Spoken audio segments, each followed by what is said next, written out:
Hey there, everybody, and welcome back to Black Arrow Gaming. I'm Bob, and I'm feeling a lot better today, so I'm going to go ahead and record some Age of Wonders. This is a day later than I would usually recording on the weekend. I'm recording on a Sunday as opposed to a Saturday, but yeah, was not feeling my best yesterday. Had a headache that lasted for like 36 hours, but that's finally over, and I feel much better, so we're good to go.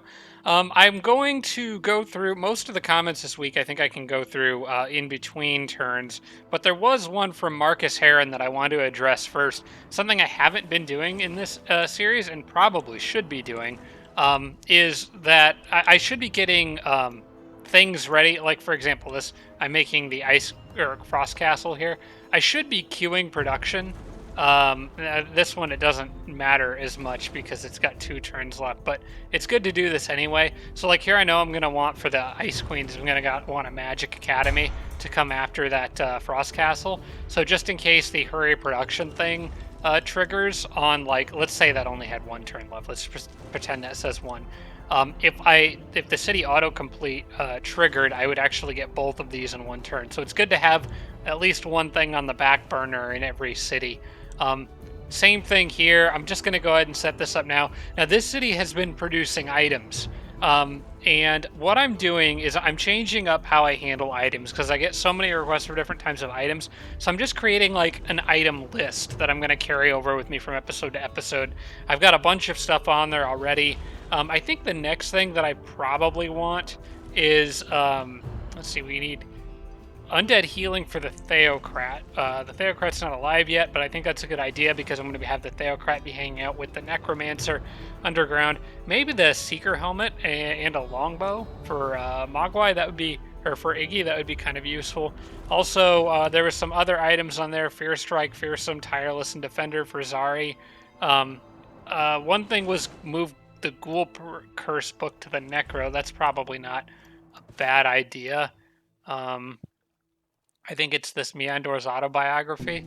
Now, he'll eventually get Inflict Ghoul Curse himself, but this would just give it to him basically for free. It makes more sense for him to have it. So yeah, I'm going to go ahead and send that his way. Okay, we'll do that.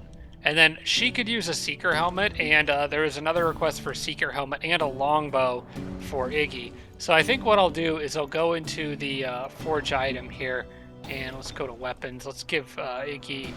Well, let's make the Seeker Helmet first, maybe. Which would be...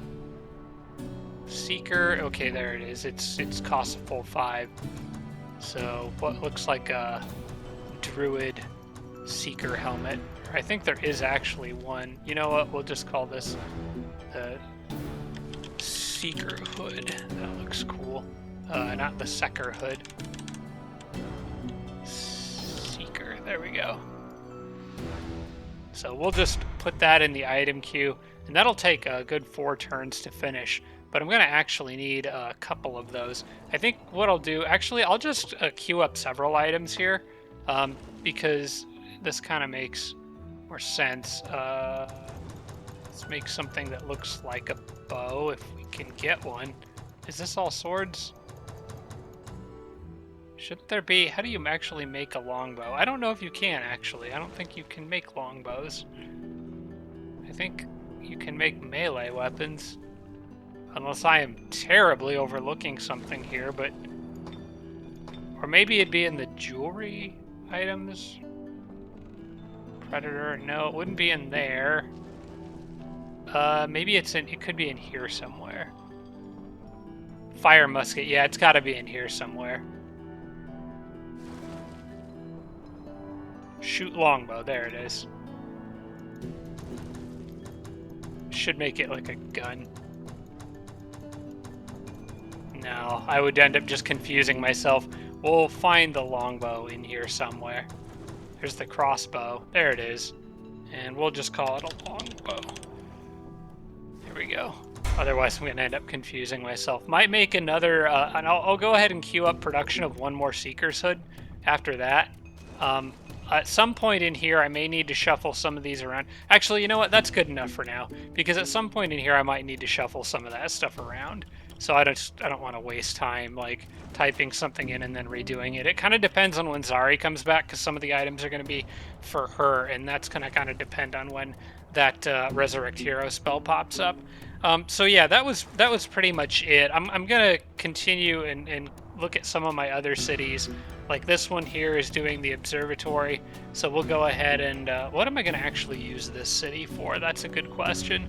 Could be good for infantry, but Frostlings don't really have much decent infantry to speak of. This might end up being just more of an economic city. Maybe I'll just upgrade this one to a Grand Palace. So we'll throw a Master's Guild in after that. And then down in my underground here, this is one I probably should, although the city's not particularly happy. I should probably get, like, I don't know, maybe a storehouse in there next.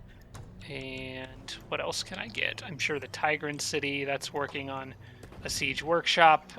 This is one that would be good for... You know what? I need a builder here pretty soon, and this city's busy making items, so maybe I'll go ahead and make the builder here. I'll talk about that in a minute, but yeah, once the siege workshop is done, that'll be a good spot to make a city with the builder. Maybe end up changing that depending on how long it takes for me to get the elves. Basically, both Giannis Impa and Impregnable, your Giannis MPA and Impregnable, suggested building a fort down here prior to the elf city. I planned to do that initially and then got distracted and just kind of forgot. So yeah, that's another one.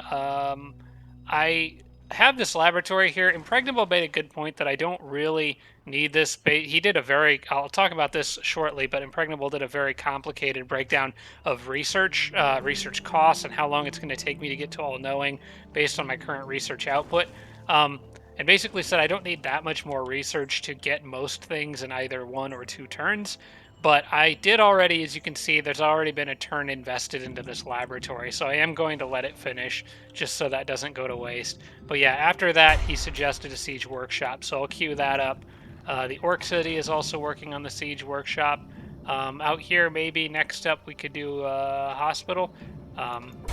Might end up changing those to Masters Guilds in case the event does not trigger the finished production event. Out here we're producing housing, and then this one will need a settler after housing. So can I actually do that? I can.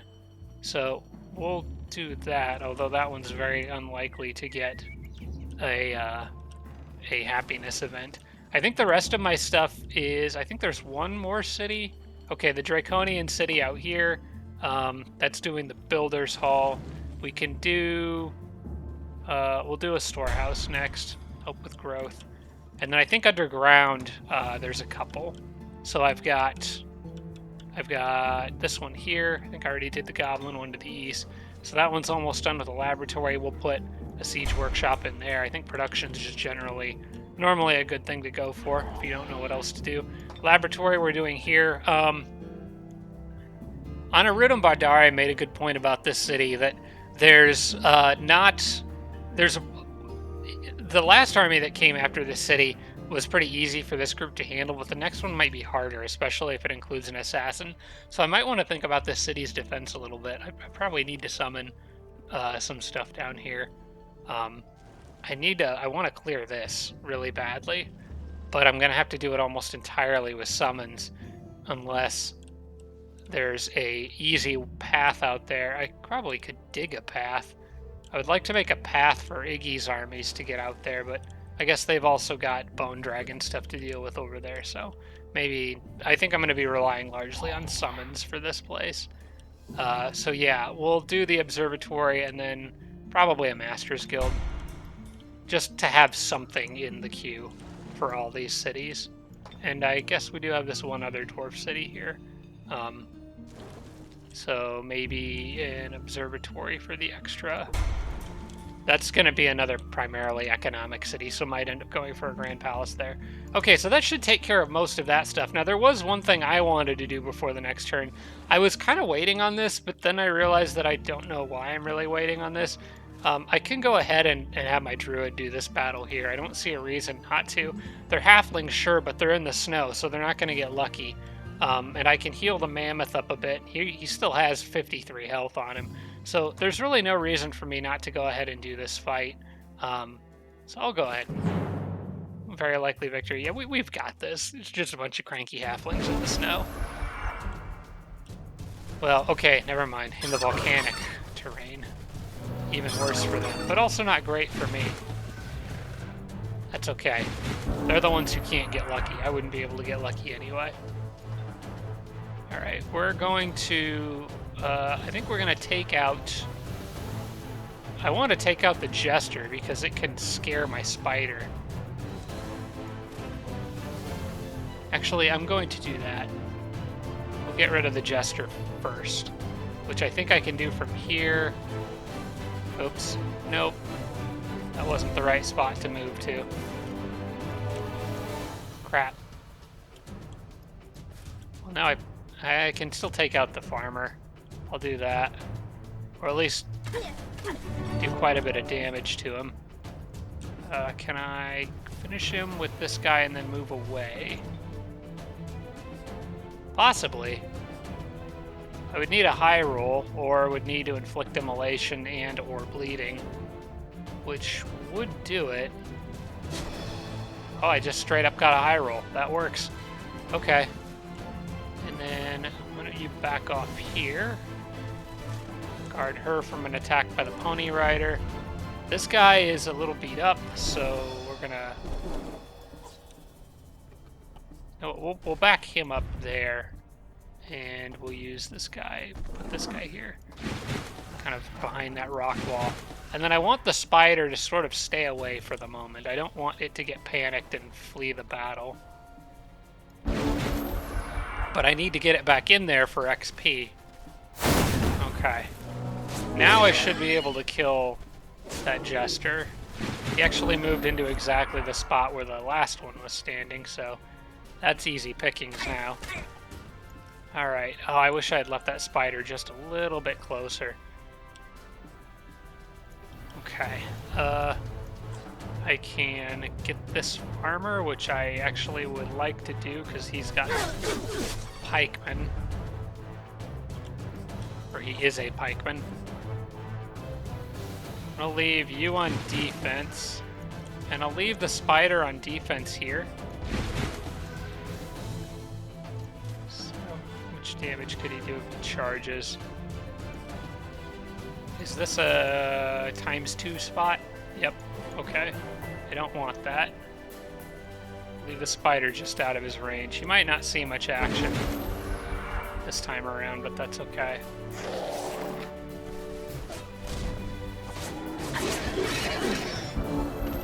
Alright. Now that saber-tooth chariot is good and beaten up, but the good news is that I can now get in here and get a finishing hit with the spider. That's a level. And should be able to finish off the Brew Brother. Between my other units, yeah. Well, I should have given that to the Druid. I don't know why I didn't. I don't know why I didn't heal with the Druid before the end of that fight. That was dumb. But anyway, that's cleared now. So it's just this mana node, and I honestly don't think I need to worry about that very much right now. I think another randomly wandering through army could get that later. So what should I have these guys do then? I think I've got other plans for this stuff up here. I don't know. I kind of want to clear that lost library and try to grow the city's borders to it, since I'm going to make Draconia apprentices here. But it'll be a while before that needs to be done. They could go west, but there's not really a lot for me to clear around this city yet. There is another heart structure here. That would be handy to have clear. I don't know, there's a lot of things that could have these guys doing. I think for the moment, I'm going to send them this way, because I have another evolved spider over there, and I would like to join the Druid's army up with that spider. So yeah, we'll go this way for now. I think I'm just going to have them go as far as to maybe clear this library, maybe this, and just stuff around the Draconian city, and then they'll head back west. My hero did level up. Impregnable, I believe it was, pointed out that there are several spells that I'm going to want to be using her for that Let's see, I'm going to need healing at the next one.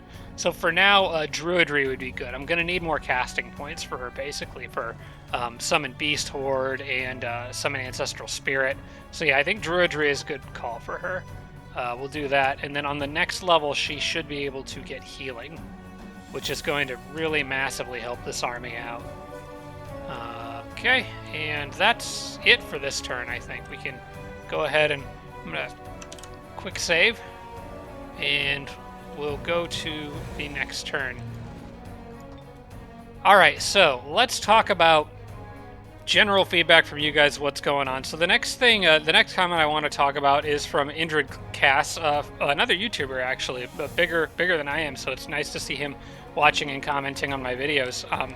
But Indrid suggested, or actually pointed out to me, that world events operate on turns, not rounds, meaning that they are still active on Independence during the turn that they expired on me. So basically, because my turn goes first, the event is still active on them until it reaches their turn. It's not their turn yet when I'm taking my turn.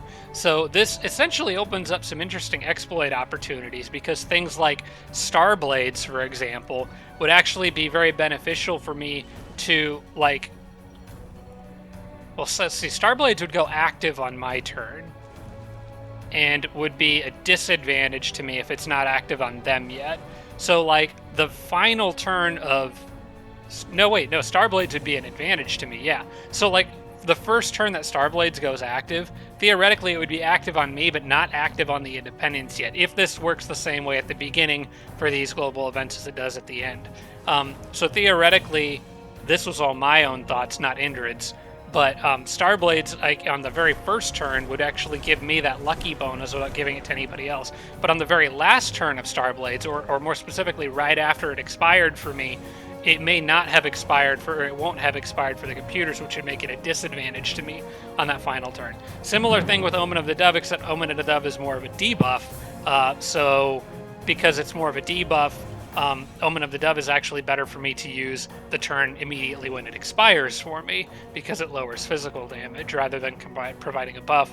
Like, did I say Starblades? Shooting Stars. Sorry, I think I've been saying Starblades. Shooting Stars. The one gives you lucky. That's a buff, whereas Omen of the Dove is a debuff. So depending on the nature of the global spell, either doing battles on the turn that it showed up for you or the turn immediately after it expired could give you some sort of an advantage versus whoever you're fighting. I don't know if it works the same way. I would assume it works the same way for the computers, but for like the actual AI opponents as it does for the Independents. But regardless, I thank Indrid for pointing that out to me. Very helpful, and I will try to keep that in mind going forward. So we've got Lost Souls, because I knew these guys were on the edge of my field of vision, which is why I didn't move this army out of my elf city, because I knew they'd sneak in and try to take it. I want to try to see if I can do this battle without really taking much, if any, damage. So we're going to try to force them front and center, and we'll guard that elf archer's flanks. Probably should actually use units that are closer to max health to guard that archer's flanks.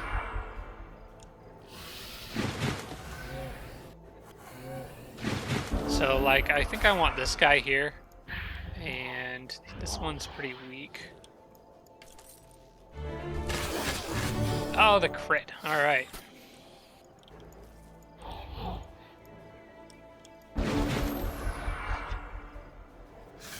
Okay. See if I can maybe get another one. It would be nice to just take these guys out. Mage damage went up a little bit. Not quite. Okay, I think I'm gonna hold ground, because the only unit that either of them can hit right now is this one, so the other one's gonna waste its time trying to go around. So I'm actually in a pretty good spot. Except for now that one came back. Oh, well, I guess they will take... Never mind. They'll just do that instead, which I guess is cool, too. Oh, wait, what did I just do?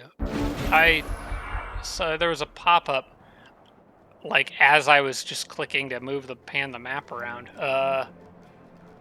Oh, okay, my wisp got attacked by a wandering stack of these things. I don't even know where this wisp was because I clicked so fast. I don't think I can run away. No, I can't run away. I think I'm just gonna have to surrender this one. So I had some feedback from some people. I'll give credit to where credit's due because I don't remember off the top of my head, but people were pointing out. I think it was David Spengler. I think it was David Spengler mentioned that a safeguard could be used to protect a unit for a certain number of combat rounds to avoid losing it. I don't think it's really worth it to do here because I need my casting points for other things, so I will surrender. I'm wondering where this was, though. Where was that? That was way out. Okay. I think I knew that might happen, actually. I'm pretty sure I saw that wandering stack. That's okay. That wisp more or less went as far as I wanted it to go. Honestly, the area where I really need a wisp in right now is to finish exploring the volcanic terrain up here, looking for a heart structure. Or really, to start exploring from here and move up. I might get one on this turn if I can afford it.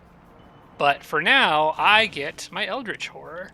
It is ready to go, and I don't think anybody got Paragon the turn before I did. Nope. So I should at least get... You know what? I'm going to look. Free panel. Empire Quests. Paragon is... There. Yeah, nobody got it yet. Okay. So, I get Paragon. And since it's summoned within this city's borders, I've already got that Keeper of the Peace buff active. So he gets the Meditate bonus, and also Dedicated to Good. His Paragon has Resurgence. This thing's kind of a beast, and that is going to be hanging out with my leader for the rest of the game as her personal guard. I'm going to be switching some units out with this army. So what I want to do, my leader, I'm going to have go back, clear Magic Library to hopefully get a free spell, and kind of work her way up here and clear some other stuff. She may eventually clear the Heart of the Volcano if I end up finding one. But for now, what I'm going to do is have her move here, and I'm going to take this Yeti. Well, okay, we can't actually do that yet. Well, I'm going to be sending this Yeti up north to join the armies up here because he's got the ability to he's got Frostwalking at gold rank, so I'm going to be using him to sort of pave the way for a Frostling city eventually. So this guy is going to swap in for him in this army, so we'll leave that guy there for now. We got 38 casting points left. Unfortunately, that's not enough to get that's not enough to get unit I wanted, the Wisp, where I wanted it. You know what? I think it was Impregnable that suggested the next thing I do is get Glyphs of Warding. So I think that's probably a good idea. I wish I just had 2 more casting points, dang it. But whatever. That'll just mean we have that many more casting points on the next turn. So it really doesn't matter which one of these I do, actually. So I'll just start getting Glyphs of Warding prepared. And I'm going to put it on this Naga city to start wearing down those undead.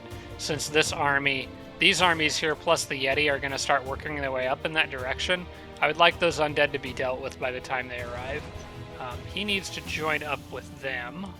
So why don't you explore that little bit, and then down there. And I'm going to send... Let's see. This city should probably have at least, like, a defender or 2. So I think I'll leave... The White Witches are, like, too good to leave behind on their own. I'll just leave an Ice Scaper here for now, just in case there's something up here that could attack this city. But everybody else is going to go out this direction. Start working their way towards this area here where I want to get another Frostling city. And I probably need to think about where the settler for that city is going to come from. It probably should be... You know what? I could build it in this city, actually. It's got that observatory in one turn, but I'm going to go ahead and get the settler ready. Or, well, maybe the builder first. Builder to make a fort. then a settler. We'll do it in that order. We'll let the observatory finish at least, especially since that's clear now, and I could use the bonus 20 production. Alright, so I think we're good over there. Terraformer is now researched. Now, this is one thing that was suggested to me, and I need to actually look at my comments here, or else I'm actually never going to get through all these. But from Grouchish suggested a reminder to avoid selecting research until the end of a turn, since free research does nothing for you if it's not enough to knock a turn off of a research. So, like, let's say I get research from something that I cleared on this turn. It's more useful for me to select the new research at the end of the turn. So, like, right now, if I get free research, there's some structures that you don't know exactly how much you're going to get for that free research. So I don't really know which one of these is most cost efficient for me to pick right now, is what I guess I'm saying. Now, I did have a lot of people advocating for School of Enchantment, which is probably a good idea because just having the inflict stun on support units would be awesome. What is Summoner's Aura, though? Units of magical origin. Okay, that's just a city defense spell. Okay. So yeah, I'm going to not select a research yet. Instead, going to right-click and go through the other options here. What is the Iltonsil, I think? Anyway, they want to give me gold, sure. A lot of items arrived. She now has the Bucket of Domination. Don't want to run into that. She's got that wizard's hat, too. Oh, yeah, I want her to keep that for now until the Seeker's helmet is ready, and even that might go to Iggy first. So we'll close that. Item arrived, inventory. Iggy now has a Hellhound mount, which looks pretty cool on him, I would say. Also got the Reaper's Scythe, so I'll swap that out. And boots, Bringers of Goodwill boots, which I will probably always forget to use. I'm sure he's going to have battles, so I'm not going to put them on yet. And let's see, the Gordum's Taunting Guisarm? I don't know what that word is, but that's going to go to maybe the Necromancer. That would be better than his currently equipped item. And then I could give... because, like, some of those people really shouldn't be doing melee attacks. So I'll give this to... You know what? I'll let him keep that until this item shows up. But that is going to go to the Necro. Wait, this does give Fear Strike. Would that be better for Zari eventually? That may actually be an item that I want Zari to have eventually. In which case, we can do a switch later, but for now, because Zari's not here, I may as well let him keep using it. So, yeah, this item should go to the Necro for now. Okay, close that. I'm going to turn Iggy into more of a range fighter anyway, so he could hang on to that for now, and then just give it to Zari when she comes back, and I'll give him something else. Maybe the backstab item that, well, I think Iggy has backstab anyway for being a rogue, but yeah, he does, so he doesn't really need the backstab item. That's okay. We'll let, that's not a backstab item though, that's an armor piercing item. But then again, I think Iggy as a rogue can get a bonus that pierces through armor for his army, so... yeah, I'll just think about more about that later on. Anyway, we got that item for him. He also got his, I almost called it a Borg, like from Star Trek, the Boar. And, okay, that's all the items. Now, there are a lot of cities that I've been clicking through every turn, offering join offers and whatnot. I'm going to take most of these off, because I kind of can see these on the map. I'm gonna know, like, if I get units out there and I'm clearing stuff, I'm gonna know, like, when it's safe to clear them. So there's not really a lot of point in me, like, having them notify me every single turn. Like, some of them, like this city, this city out here is a vassal already. There's no way I'm gonna be able to incorporate them anytime soon. This city here, also no time soon. That city up there, there's an Eldritch, or like a monster den up there, so that's going to be a no for now. And this elf city is also, this is probably the next one I will get, because I've got armies in the area that are kind of working on clearing some of this stuff. But from now, that's also going to be a no. The Naga, not yet. The Halflings, not yet. And then this other Halfling city, or this Tigran one way up here, this one might be like a never, or at least never until after I've met the computers. Because having this city out here this is like maybe one of the most likely spots that I'm going to see computer units running through. And I would rather that be a vassal so I can see the AI before they see me. So we'll leave that the way it is for now. And then I won't have quite so many notifications bugging me every turn. Laboratory is done here. We'll work on the Siege Workshop. That is fine. Let's see. What do we want this city to do? This is another one that would be good for support units. I could make some Tigran Mystics down here, which would be fun. Let's see. Growing in 7 turns. We'll let the Siege Workshop finish because that'll allow for the Observatory to be constructed in 2 turns. And then we'll get whatever the magic. Once that's done, we can like get the Magic Library incorporated and make some good Tigran Mystics down here, which would be pretty nice to have to deal with undead with the fire and spirit damage that they can dish out. All right, I got quite a few options for Iggy's army. Actually, they're pretty powerful, and I think if I pull them back and combine them with the Necro, well, okay, never mind. That's way too far for them to go. No, the Necro and / Zari army are going to have to operate independently for now. Iggy's got enough firepower, though, that I think he could take out that hostile Bone Dragon spawner up there after he's done with this. So we'll go ahead and do that. Oh, now that terraforming is done, I need to remember that I can terraform lots of tiles. So I've got 800 mana capacity. Let me go ahead and terraform. Let me save it first because I haven't done that. Let's go ahead and terraform area around my capital. So we'll just fertilize land and turn a lot of these barrens into fertile plains, which the Frostlings will like. And get rid of forests too wherever I can, because that's just going to slow down some of my units. And that should be good enough for now. Okay. We'll do that there for now. I think this city is already at max happiness, but this one isn't, and it should be after that's all done.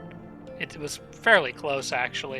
I probably didn't even need to do that much. This one is 505, so we need more barons out here for the Tigrans. That would make them happy. This is why I wanted to get terraforming, because I can actually start putting all that surplus mana to use kind of on my own time. So we'll sow salt here, and we'll just get rid of the forests surrounding this Tigran city. Alright, we've already, I'm gonna get rid of some more of them just for the sake of clearing space, but, yeah, we've already spent enough mana that we won't go over the cap on the next turn, so I think that's good enough for now. Let's get those 2 cities' happiness maxed out, and then we'll spend more just kind of as we need it. I want to keep at least some reserves handy in my mana pool. Now, there's a lot of structures I could be clearing out here, but there's only a few that really matter, so I'm going to be ignoring most of these and going after anything that spawns hostile units primarily.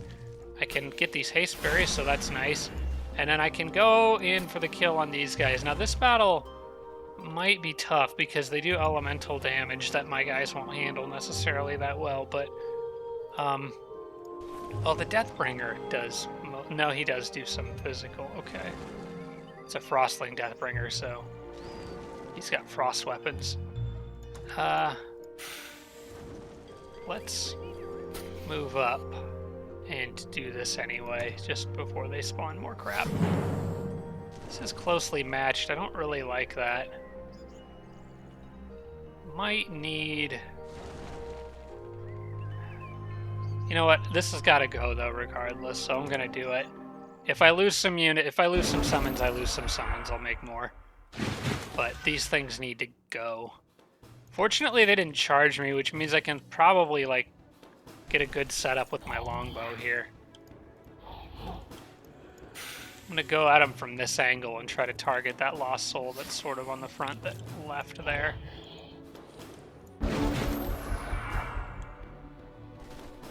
Nope, they're gonna come out at me now. Okay.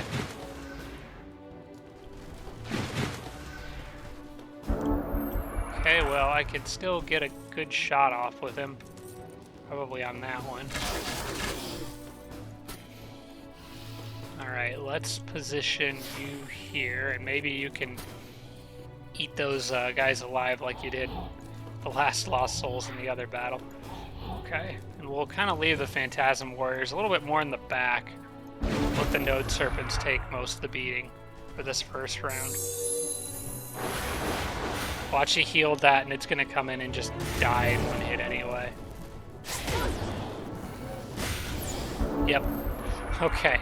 Good. Good for me. Now, I think these guys have total awareness, if I remember correctly, so I can't flank them.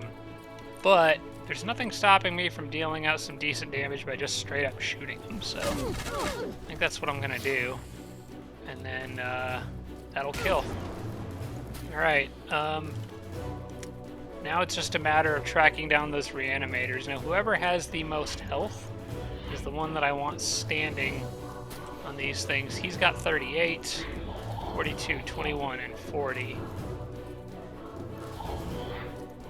Alright, you here, and you should actually probably run up and get in his face now that I think of it. He's got Inflict Despair, though. I'm going to leave him behind cover for just this combat round. I can break out and get both of them on the next turn. I don't think they can kill anything here. Maybe if they both gang up on the same Node Serpent. No, they're both going to gang up. Ooh. Okay, well, they probably could have killed that guy if they both ganged up on him. Maybe not, though. He might have had a line of sight penalty. Well, no, from there he didn't. Huh. I'm kind of surprised they didn't kill that Phantasm Warrior, but I'm not going to complain about it. Alright, well, you got a better shot on him, so start off with that. You can phase, so we can get behind these guys. Take everybody out here. Pretty sure they're done for at this point. Actually, I might want to... I think he can just straight up kill that. Yeah, he can just straight up kill that guy. So then, may as well have you do a safe hit on the flank. Okay, that was all I needed. Alright, cool. No losses, and one more Necrocamp down. Box of Blades gives me Throw Blades, worth 97 gold. I will probably never use Throw Blades, so I'm going to sell that for gold. Alright. Then next up is an Eldritch Pit over here. And then it's off to the Naga area, which is like my next big priority for like cities that I want to clear. These guys should be safe here. I really doubt there's another spawner this close to the other two, so should be fine with that elf city. Gonna go this way. We'll pick up the population boost on the way through too. Now, where'd these guys come from? I guess there's also this bandit camp up here that's gonna need to go. These guys are probably wandering from the Eldritch Pit. Alright. Well, we'll at least take care of the Eldritch monsters, and then we'll go from there. We're going to just put you on camp there for now until I know that area is clear. And you guys... Wait, oh, I was going to send that spider back and keep it with the druid, dang it. I guess I still could.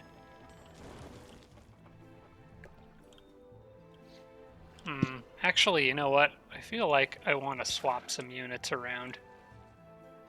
So I would like to have a White Witch in the Druid's army.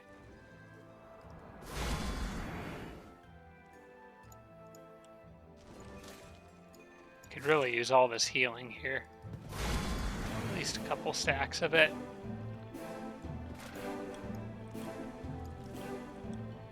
You know what? They might need to about face. Because I don't think I'm going to need a huge army going out there, because Glyphs of Warding is going to do most of the work on that. So, unless it spawns something, and even if it does spawn something, they'll likely be running around in that general area and take some damage anyway. So I think I am going to send this spider back to join the druid. Keep both spiders with her.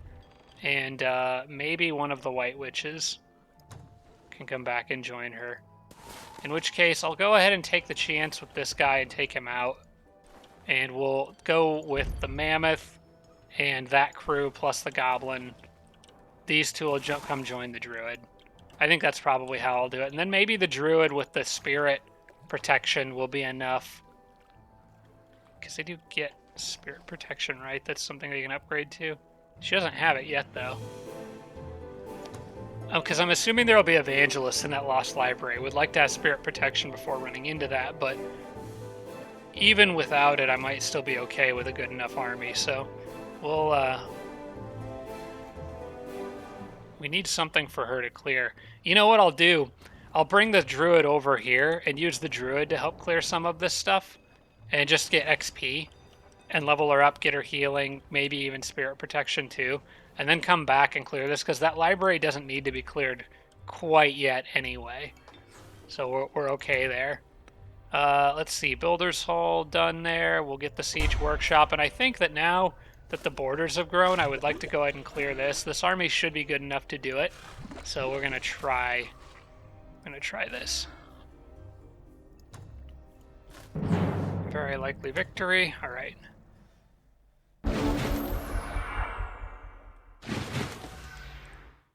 Verdict of the Righteous. All right. Codian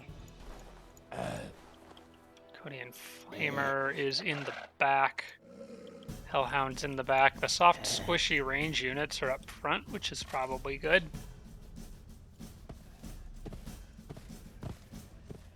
It was pointed out to me that Karnak the Deathslayer here has Inflict Despair, and I haven't been using that to try to help convert units. That was another comment that I have not gotten to yet, but these things are just popping into my mind as I go, so I'll try to remember to give credit when I come across it. But yeah, I should really be using not just his Inflict Curse ability, but his Inflict Despair ability to really get units that I want charmed or seduced. Let's see, she's got Befriend Animal, so theoretically she could befriend the Hellhound, but the Hellhound's dedicated to evil, so I don't want that. In fact, so is Nightmare, I think. Yeah, so I think out of this group, I'll probably just try to get the Draconian Flamer. So we'll try cursing him from a distance. There we go. That'll make him a little easier to get when he gets closer.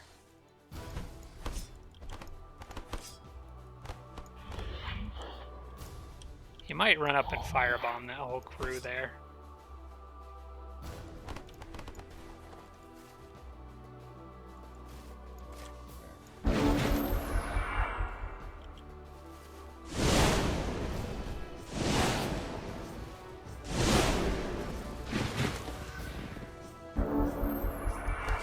All right. That hatchling can go. I think we'll kind of fall back around this way, I think. Try to kill the hatchling, maybe set up a defense against the Hellhound.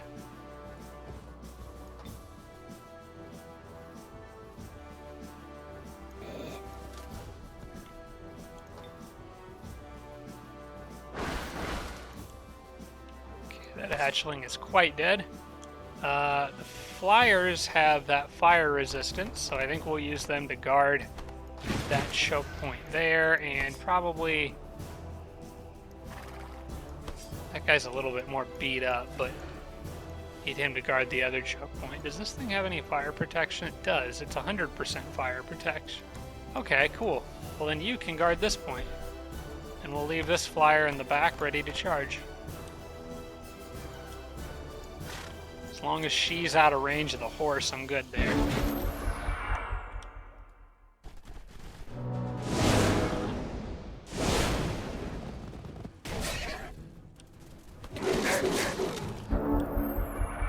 Alright, now the Necro can inflict despair on that guy.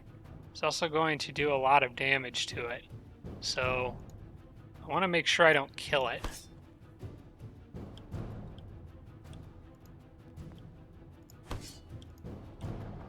I also want to make sure that I'm adequately supporting my other units here. I think what I'm going to do is move the Wyvern out here and get rid of the Hellhound. And then I can get a double flank with the Charger here. Kill that. These guys can go out and pick a fight with the Hatchling, but... Well, I'm going to actually... Let me check and see. I can't actually make it to that Flamer on this turn anyway, which is a bit annoying. So I'm going to go ahead and just fire shots at the Hatchling, I think. Let's see, that's a minimum 8 times 3, maximum 11 times 3. But also I'll be inflicting despair, which will boost damage output overall. I'm going to go ahead and... Nope, that wasn't quite enough to kill him. Alright, that's fine. I just kind of want to get this guy away from the fight. He's pretty beat up.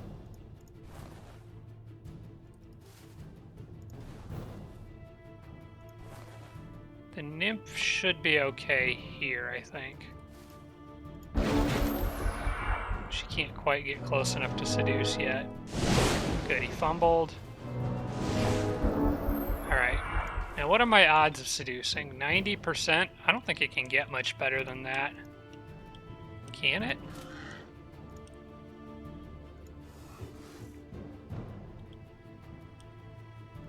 I need these guys to level up for that killing momentum, so... I'm just going to try to do one shot and see if it can be improved beyond 90%. Or maybe 2 shots. We'll give it 2.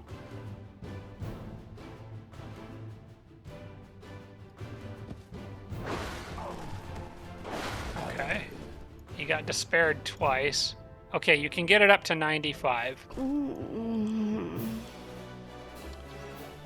Alright. So I pick up at least one extra little helper. And it's fire damage, so I'll take it gladly. And now it's just more like these guys, I think, need to kind of hold up, bunker up down here until Zari comes back. Because she's going to be the real undead killer and the real solution to this problem here. So, gosh, it's getting hot in my apartment. After this episode, I need to close the windows and turn on the AC for the first time this year, I think. Let's get these guys back. Well, they're actually fine where they're at for this turn. Just have them hold ground there. They'll be good. Necro upgraded, so that's helpful. Let's see what we can get him. We've got Lesser Reanimate Undead. Could come in handy later. I need to remember, that was a note I made to myself in the last episode, and one I forgot to do here as well, is raise corpse. Why am I not raising corpse, like making cadavers with this guy? It's been too long since I played Necro. I need to remember to do that. Control Undead, it would be maybe handy, but a lot of times Undead are going to be dedicated evil. I want to actually get an Archon Dwelling and produce Undead. Bane of the Good doesn't really help here.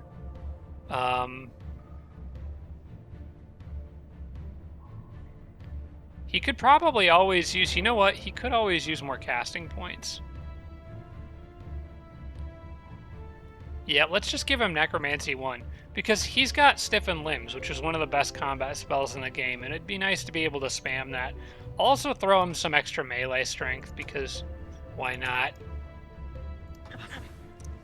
Okay. And there's my monkey here. Can't do anything about that. But fortunately, anything that's been spawning in there seems far enough away from here to be not causing any problems. So I'll send the monkey underground. Whoops. Didn't mean to click on whatever I just clicked on there. Send the monkey underground to join I mean, Iggy's army is doing... Honestly, the monkey needs to scout, but I don't think he can make it through here alive. So I guess I'll send him down this way since I know it's safe down here for now. He could check out what's in here. That's what he can do. Find out if there's any good area we're settling back in there. All right, we've got the Lost Library with Iggy's army. I think that's going to be my next challenge here. Let's go ahead and do this. Probable Victory. The main thing is watch out for... did I give this army dirty half dozen?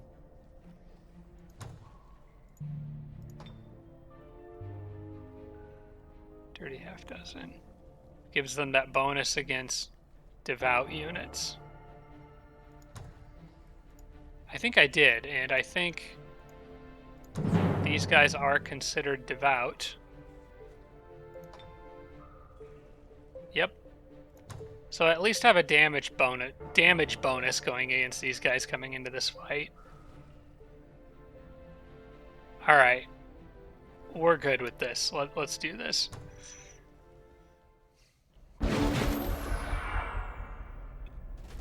The main thing here is don't get converted, and if I do, try to get rid of it. And I think... Well, does he have break control? No, actually he doesn't. So the main thing here is just don't get converted, or if I do, be ready to kill the unit that converted me. Alright. Great. These guys, the Tigran has innate spirit resistance, so he is less likely to be converted. Probably need to try to take advantage of that.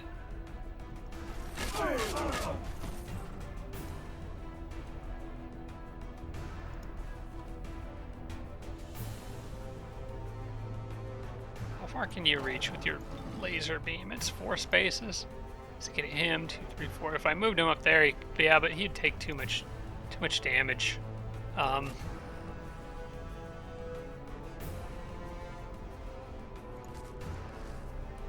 We'll just thought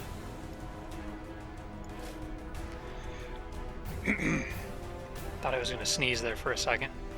We'll let Iggy take care of that guy. I don't think I'm gonna be able to kill any more units on this turn. We'll just kill the one that ran out at me and be happy with that. Now, I think what my plan is here, because that's the Blight Doctor Reanimator. The Evangelists are all sort of bundled up in the back there. And they've got to get within 3 spaces to convert anything. So I want them to try converting this guy and waste their time going after him. And that's the only one they can really get close enough to. Can they get close enough to Iggy? I'm not sure, but if they do, it would be this guy running there. I think he actually would be close enough to have a crack at getting Iggy. So with that in mind, I'm going to move... Well, actually, this guy's actually in a fine spot. I want the spider here. And have plenty of units available in the flanks to just rush him down if he does that. Alright. Hopefully the others will go after the Sphinx. The other singular. Nope, they're just gonna Spirit Ray. Okay. Well, there's a great opportunity for me to fry a whole bunch of units here. That might be too good to pass up. Yeah, that is definitely too good to pass up. Alright. You want to line up like that? Oh, with a crit too. Alright, cool.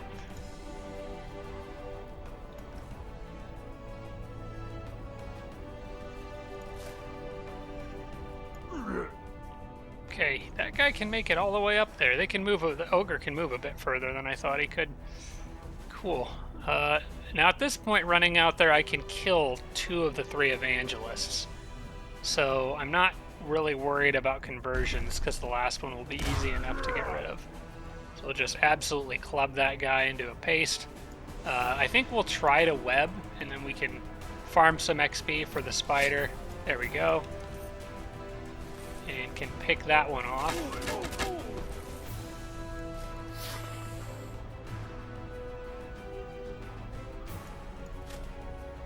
And just the reanimator left. I don't really even need to heal anyone right now.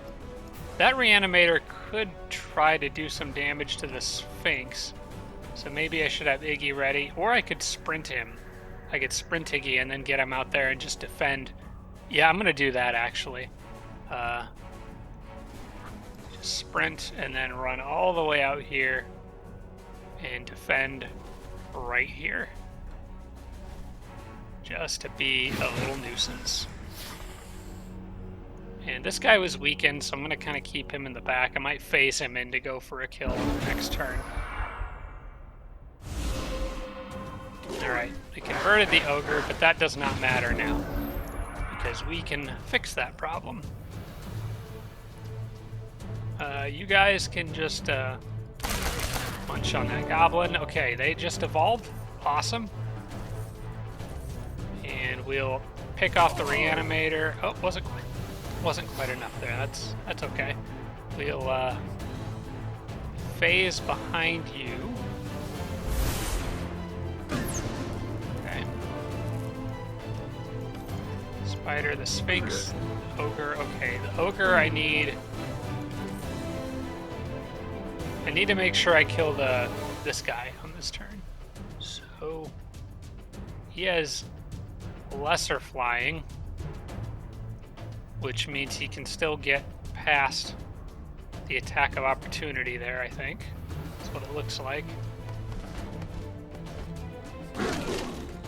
Okay, ogres are back. And final kill. Well, actually, now, Iggy will heal as his final action because the ogre can kill. So, heal the Sphinx and smash that guy. That's another level for the ogre. That's great.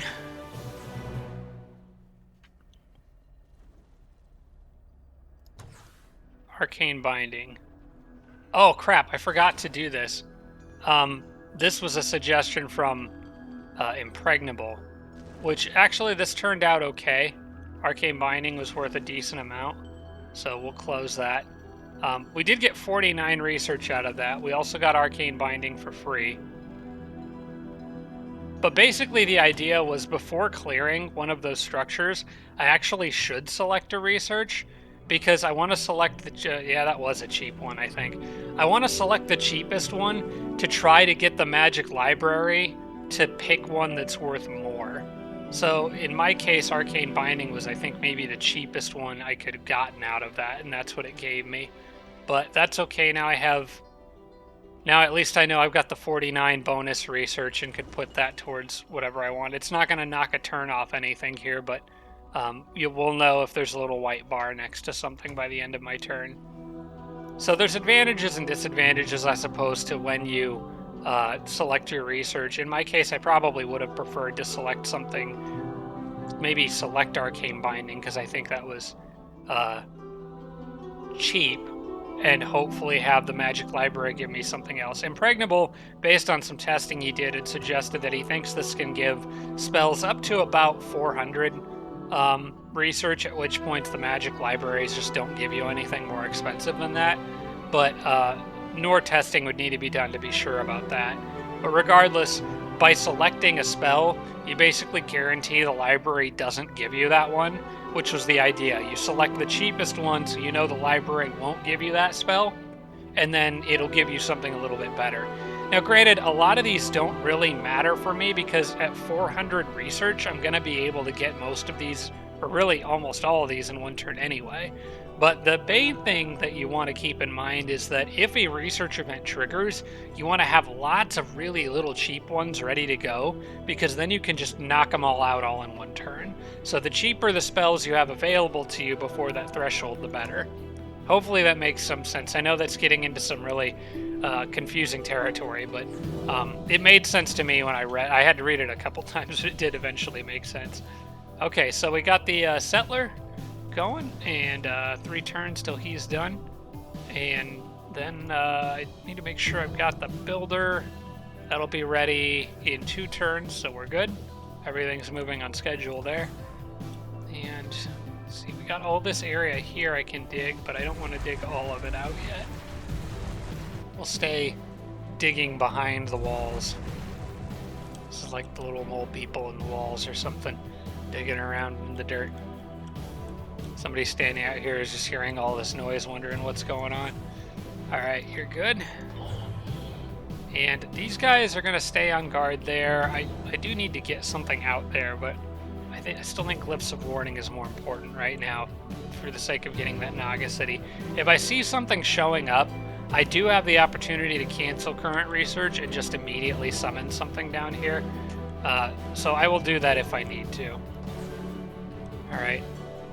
As far as you go, I'm curious as to where this tunnel leads, so... Apparently there's another Vault of Knowledge in here. Doesn't seem to be any connection to this city, but I might want to make one at some point. Yeah, I think if I can dig a tunnel through there, I probably should. Alright, well this magic library is done, so I gotta decide what Iggy does next. And I think what Iggy's gonna do next is clear out this dang boneyard. So we'll have him join forces with the monkey and this other army here. They'll go out this way. I think they're powerful enough to actually go pick a fight with those guys now.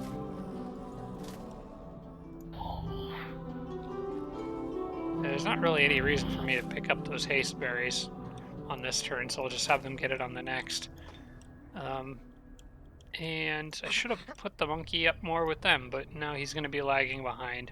Oh well, the monkey needs to explore down here anyway. Alright, you go here. Keep digging this out. And this guy is actually going to be one that can start maybe digging a tunnel between here and my Tigran City over here, because I need to reinforce this area. Doesn't really matter if I dig that out. Alright. Select skill to research has looped back around. I think, yep, that's the last one for me to select, so we'll click through these. Can discuss alliance proposal out here. And that is definitely something that I do want. Vassal. Okay. Cool. And completed Paragon. Finally, I got an Empire quest. Woohoo! That and the good one. Alright, and we are ready to go to the next turn, I think. I am going to... Well, okay, now that we're at the actual end of the turn, I can select what research I want. Unfortunately, that 49 I got from the Magic Library isn't going to make any difference on any of these. So with that in mind, I'm going to focus on the more expensive spells, while leaving the cheaper ones to pick up, hopefully during a research boost event. I think that the next one, logical, is School of Enchantment. I've been putting that off for long enough, so let's go ahead and grab that. I'll go cycle through the next turn in the next episode, but for now I'm going to just go ahead and quick save it here. And we're going to wrap this episode up, mostly because I really need to go turn on my air conditioner. Thanks so much for watching, everybody. I appreciate it. I hope you enjoyed this episode. Fortunately, no catastrophes in this one. And we'll get a bit deeper into it in the next one. Hopefully I can get some more battles done. There wasn't really a lot of combat this episode, at least compared to some of the more recent ones. But anyway, I hope you enjoyed. Thanks for watching, guys. And I do plan on doing 2 more this week, so you can look forward to those. I'm hoping to get 3 recorded today, just like I would usually do on a Saturday. So thanks for watching. I'll see you guys next time. Special thanks to all my Patreon supporters, including Tier 3 supporters Blitz, Braden, Dawson Horner, Jimbro, Spanglefan, Tarsak, and Tibian Army. Thanks so much, everybody.